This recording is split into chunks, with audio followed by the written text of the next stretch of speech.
Hello and thanks for joining us from our studios in Israel. I'm Aaron Porras, here with ILTV's Morning Briefing.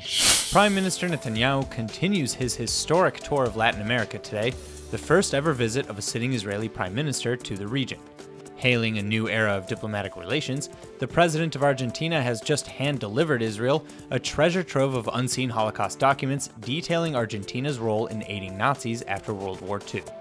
Speaking on Argentina's fight against terrorism, the Prime Minister hinted that Israel might even be helping unnamed Arab countries combat terror on their own fronts this very moment. Netanyahu will visit Colombia and Mexico next, before landing in New York to speak at the annual UN General Assembly meeting. The U.S. has just confirmed that Netanyahu will meet with President Trump during his stay in New York in an effort to push ahead the White House's latest deal for Middle East peace as well.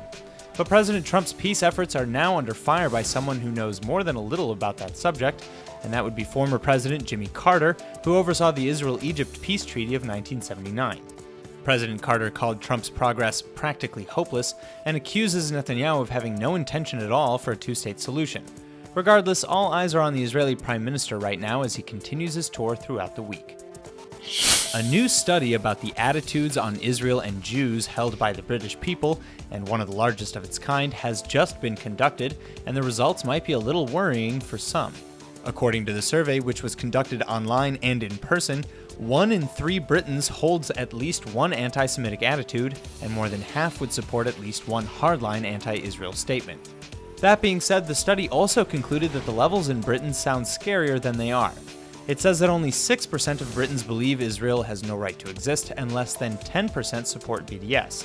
When speaking of truly negative views, the study concluded that no more than 5% of the British people could be justifiably described as anti-Semites, with 3% of them termed softer anti-Semites. It then says how 15% holds 2 or more anti-Semitic views, with another 15 holding 1 anti-Semitic view, but that all 30% just mentioned also holds positive notions about Jews in Israel.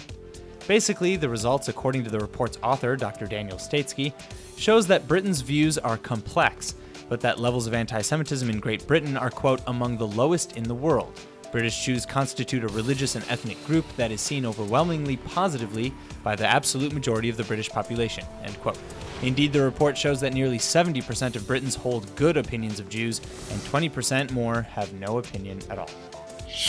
In a landmark move that could threaten the state rabbinate's monopoly over restaurants, the Israeli High Court has just ruled that restaurants may, in effect, subvert the kosher certification law and tell customers that their food is kosher, even if legally it isn't. The current law prohibiting fraud in kashrut, or Jewish dietary laws, says, quote, the owner of a food establishment may not present the establishment as kosher unless it was given a certificate of kashrut, end quote, a certificate that can only come from the state. That left eateries with only 2 options: go through the state and say you're kosher, or don't and don't. Well, after a years-long fight, a third door, as Chief Justice Miriam Naor called it, has opened.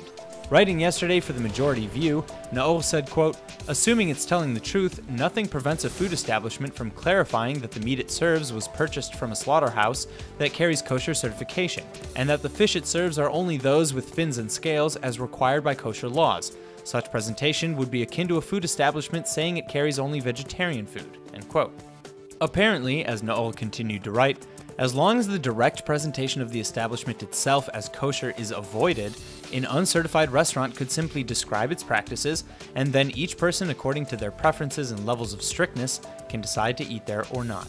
Meeting earlier this week, a group of Palestinian American businessmen are again raising funds for underprivileged Arab Israelis and Palestinians to go to Haifa University.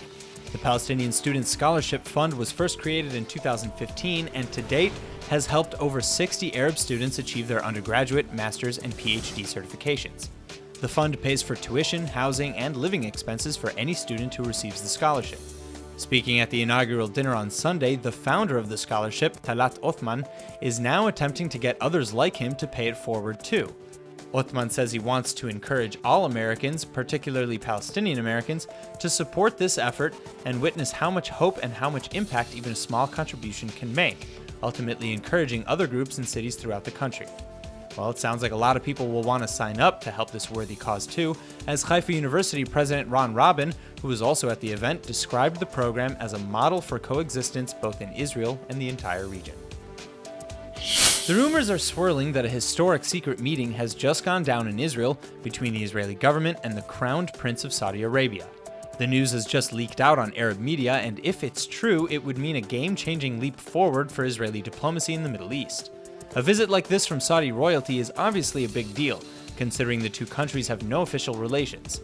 Though Saudi Arabia has never actively been involved in any previous wars against Israel, the country has heavily aligned itself with the Palestinians and has actively pushed for Israel's withdrawal from the West Bank. The rumors have ignited harsh criticism from the Arab world, who have condemned the Saudis for allegedly meeting with Prime Minister Netanyahu himself and discussing security ties between the two countries. While there have always been rumors of secret ties between Israel and Saudi Arabia for isolated economic and military operations, a visit from the Crowned Prince on Israeli soil would mean a significant upgrade is already underway. For now, this news has been neither confirmed nor denied by the Israeli or Saudi government, only fueling more speculations. That's all for now. I'm Aaron Porras, and see you later with our main daily broadcast from Israel at 2 p.m. Eastern Time.